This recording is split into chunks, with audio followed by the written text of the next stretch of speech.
রাত তখন 2:15। বাইরে প্রবল ঝড় বৃষ্টি, আকাশ চিরে মাঝে মাঝে বাজ পড়ছে। জনমানবহীন পাহাড়ি জঙ্গলের মাঝ দিয়ে ছুটে চলেছে কালিম্পং মেল। ট্রেনের একেবারে শেষ প্রান্তে গার্ডের কেবিনে বসে আছেন অতনু। 15 বছরের চাকরি জীবনে এমন দুর্যোগ তিনি খুব কমই দেখেছেন। ট্রেনের চাকার আওয়াজ আজ বড় অদ্ভুত শোনাচ্ছে, যেন আর্তনাদ করছে লোহার স্লিপারগুলো। অতনুর হঠাৎ মনে হল ট্রেনের গতি অস্বাভাবিকভাবে বেড়ে গেছে। স্পিডোমিটারের কাঁটা বলছে গতিবেগ ঘণ্টায় 110 কিলোমিটার, অথচ এই চড়াই পথে সর্বোচ্চ গতি থাকার কথা 60।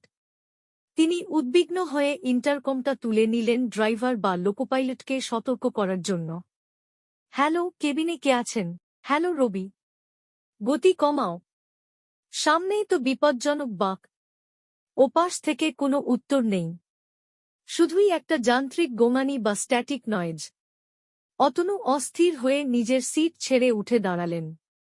ইমার্জেন্সি ব্রেক কষার জন্য হাত বাড়াতেই দেখলেন ব্রেক লিভারটা আগে থেকেই কেউ পুরো নামিয়ে রেখেছে, অথচ ট্রেনের গতি কমছে না, বরং বাড়ছে।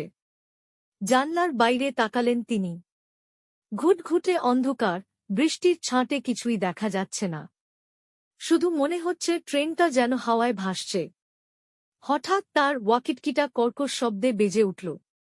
খুব অস্পষ্ট গলার স্বর, সম্ভবত নিকটবর্তী কোনো স্টেশনের কন্ট্রোল রুম থেকে। Kalimpong mail guard, Kalimpong mail guard, respond করুন। অতনু ধরফর করে ওয়াকিটকিটা মুখের কাছে আনলেন। হ্যাঁ, আমি গার্ড অতনু বলছি। আমি ড্রাইভারের সাথে যোগাযোগ করতে পারছি না। ট্রেন কন্ট্রোলের বাইরে চলে যাচ্ছে। আপনারা সিগন্যাল লাল করুন, পাওয়ার কাট করুন। ওপাশ থেকে স্টেশন মাস্টারের গলা ভেসে এল। গলাটা ভয়ে কাঁপছে, যেন তিনি কোনো ভূত দেখেছেন। অতনু বাবু, শান্ত হন। আপনি এখন কোথায়? আমি কোথায় মানে? আমি তো ট্রেনের ব্রেক ভ্যানে। ট্রেনটা ঝড়ের বেগে টানেলের দিকে এগোচ্ছে। কন্ট্রোল রুম থেকে কয়েক মুহূর্তের নিস্তব্ধতা।